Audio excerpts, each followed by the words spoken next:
नमस्कार दोस्तों, आप सभी का स्वागत है हमारे YouTube channel BCS basic physics में।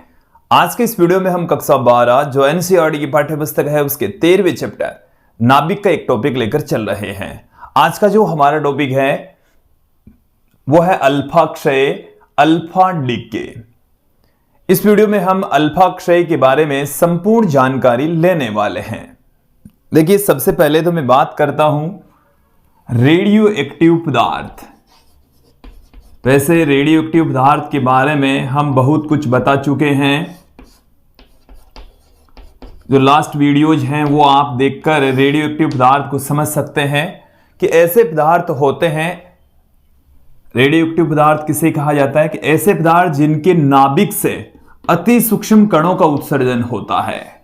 नाभिक से अति सूक्ष्म कणों का उत्सर्जन होता है और उन अति सूक्ष्म कणों में एक अल्फा कण भी हो सकता है। अति सूक्ष्म कणों में किसका उत्सर्जन हो सकता है? अल्फा कण का उत्सर्जन भी हो सकता है, जिसे हम अल्फा क्षय कहते हैं। जब रेडियो एक्टिव पदार्थ के नाभिक से अल्फा कण बाहर निकलता है तो उस घटना को हम अल्फा क्षय कहते हैं। यह रेडियो एक्टिव क्षय का एक प्रकार ही है। अब हम बात करते हैं अल्फा कण होता क्या है, अल्फा कण है क्या। देखिए, अल्फा कण है हीलियम का नाभिक। हीलियम जो परमाणु है उसका नाभिक है, हीलियम का नाभिक है। देखिए, ये मैं ले रहा हूं हीलियम परमाणु। इसके अंदर ये है हीलियम का नाभिक। इसमें 2 प्रोटॉन होते हैं। हीलियम के नाभिक के अंदर 2 प्रोटॉन तथा 2 न्यूट्रॉन अवस्थित होते हैं तथा इसके चारों ओर 2 इलेक्ट्रॉन निश्चित कक्षाओं में चक्कर लगाते हैं। क्लियर? यह है हीलियम का परमाणु। और यदि इस हीलियम के परमाणु में से हम इन इलेक्ट्रॉनों को बाहर निकाल दें तो इलेक्ट्रॉनों को बाहर निकाल देंगे तो हीलियम का नाभिक बन जाएगा। तो इसे हम कह सकते हैं द्विआयनित हीलियम होता है। तो ये इसी को ही अल्फा कण कहा जाता है। तो अल्फा कण है क्या? हीलियम का नाभिक है जिसमें 2 प्रोटॉन होते हैं, 2 न्यूट्रॉन होते हैं। और इसे आप ऐसे भी कह सकते हैं कि द्विआयनित हीलियम परमाणु होता है। द्विआयनित का मतलब है 2 इलेक्ट्रॉन यदि इसमें से बाहर निकाल देंगे तो हीलियम का नाभिक रह जाएगा, जिसे हम अल्फा कण कह देते हैं, जिसमें 2 प्रोटॉन तथा 2 न्यूट्रॉन अवस्थित होते हैं। अल्फा कण समझ में आ गया। और रेडियो एक्टिव क्षय के दौरान जब किसी नाभिक से अल्फा कण बाहर निकलता है, हीलियम का नाभिक बाहर निकलता है, तो उसे हम अल्फा क्षय कहते हैं। देखिए, हीलियम का नाभिक या अल्फा कण जब किसी रेडियो एक्टिव पदार्थ से बाहर निकलता है तो परमाणु क्रमांक में 2 तथा द्रव्यमान संख्या में 4 की कमी आ जाती है। समझेंगे एग्जाम्पल के जरिए अल्फा क्षय होता क्या है। देखिए, जब किसी रेडियो एक्टिव नाभिक से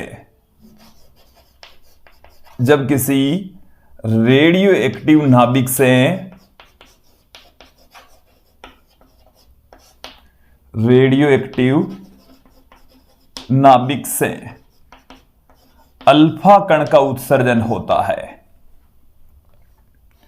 अल्फा कण का उत्सर्जन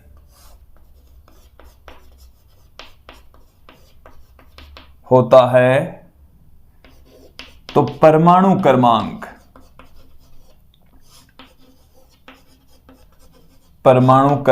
में 2 से व द्रव्यमान संख्या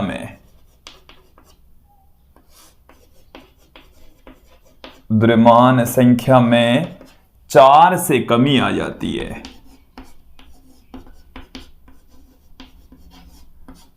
द्रव्यमान संख्या में 4 की, परमाणु क्रमांक में 2 की कमी आ जाती है तो उसे अल्फा क्षय कहते हैं।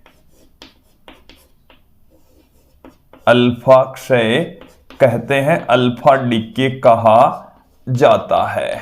क्लियर? अब यहां पर मैं अल्फा क्षय का एक व्यापक रूप आपके सामने रख देता हूं। देखिए, क्या है अल्फा क्षय का व्यापक रूप। अल्फा क्षय का व्यापक रूप।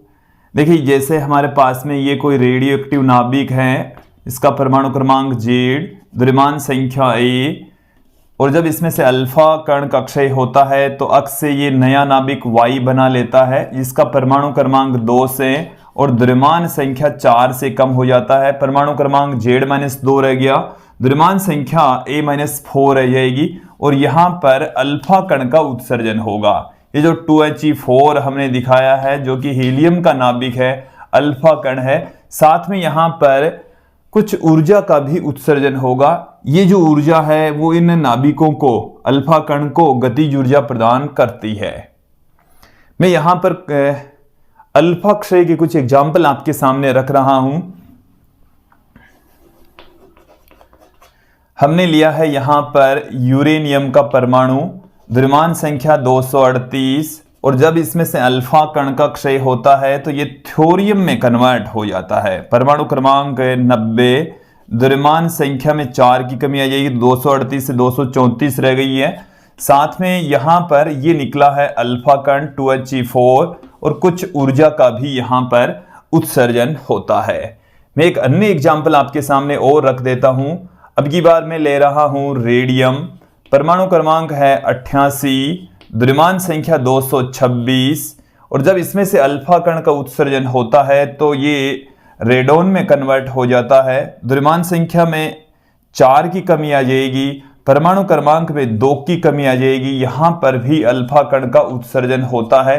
ये जो 2He4 है यही क्या है, अल्फा कण, साथ में कुछ ऊर्जा का भी उत्सर्जन होता है। ऊर्जा कितनी होती है इसकी भी मैं आपको बता देता हूं। आइंस्टीन के द्रव्यमान ऊर्जा संबंध के अकॉर्डिंग इस ऊर्जा Q, जिसको हम विक्टनज ऊर्जा भी कह सकते हैं, का मान निकाल सकते हैं।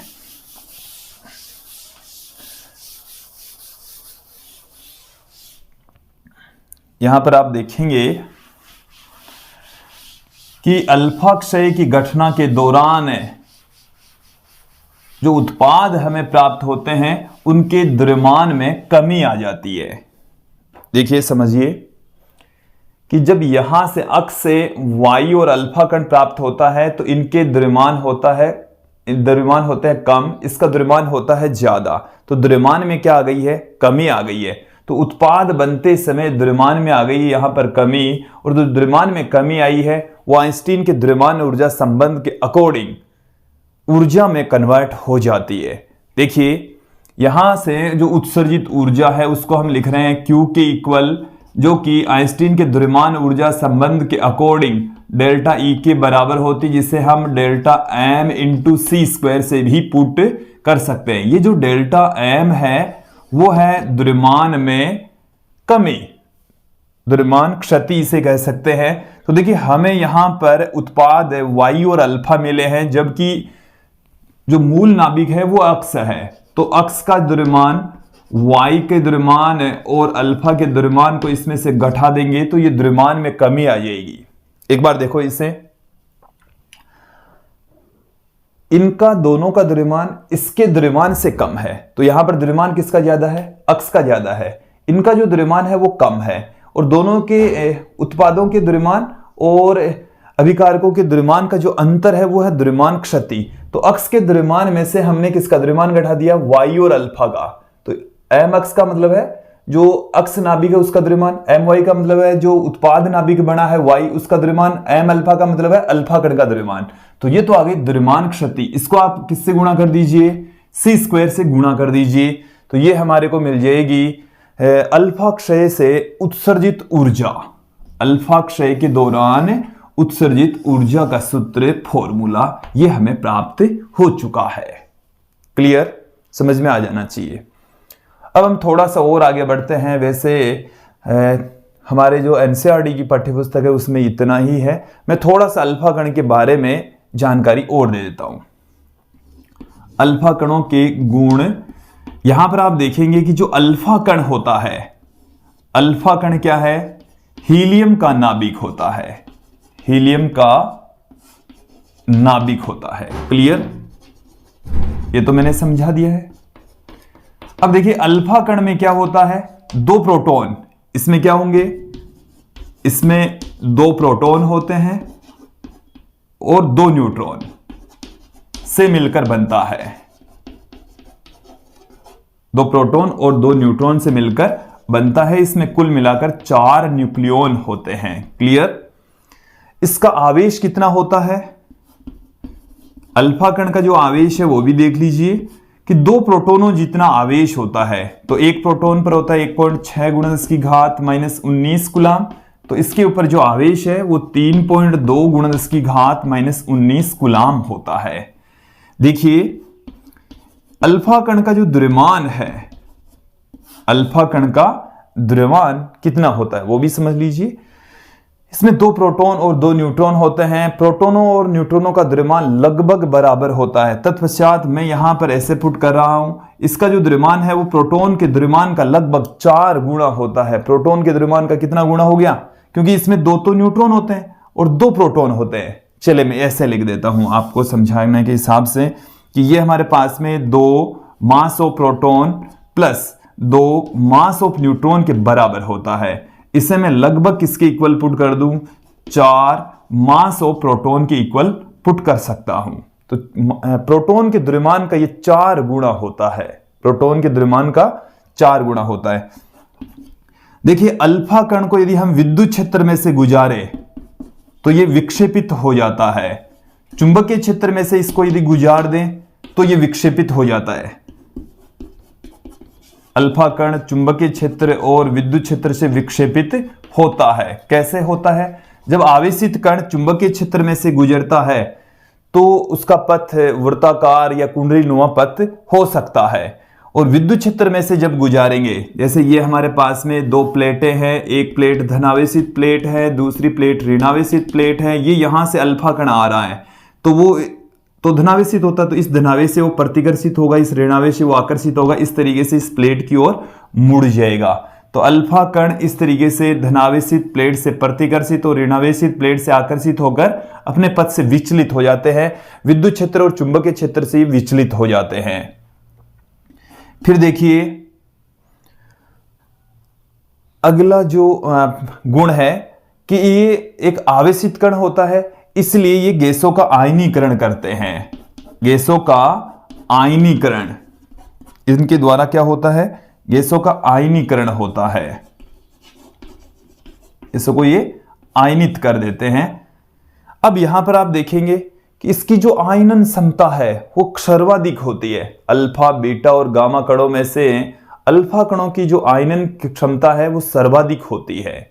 फिर उसके पश्चात मैं बात करता हूं यहां पर इनकी भेदन क्षमता की। भेदन क्षमता, तो भेदन क्षमता देखो, आयनीकरण क्षमता तो होती है सर्वाधिक, बीटा कणों से 100 गुना ज्यादा, और भेदन क्षमता होती है कम, बीटा कणों से 1/100 गुना ही रह जाती है। और देखिए इसके द्वारा फोटोग्राफिक प्लेट पर प्रभाव पड़ता है, काली पड़ जाती है। फोटोग्राफिक प्लेट को भी ये प्रभावित करते हैं। तो ये मैंने कुछ प्रॉपर्टीज अल्फा कणों की आपके सामने रखी है। तो विद्यार्थी ये था आज का हमारा वीडियो जिसमें आपने अल्फा क्षय के बारे में संपूर्ण जानकारी ली। आज की इस वीडियो में इतना ही। धन्यवाद दोस्तों।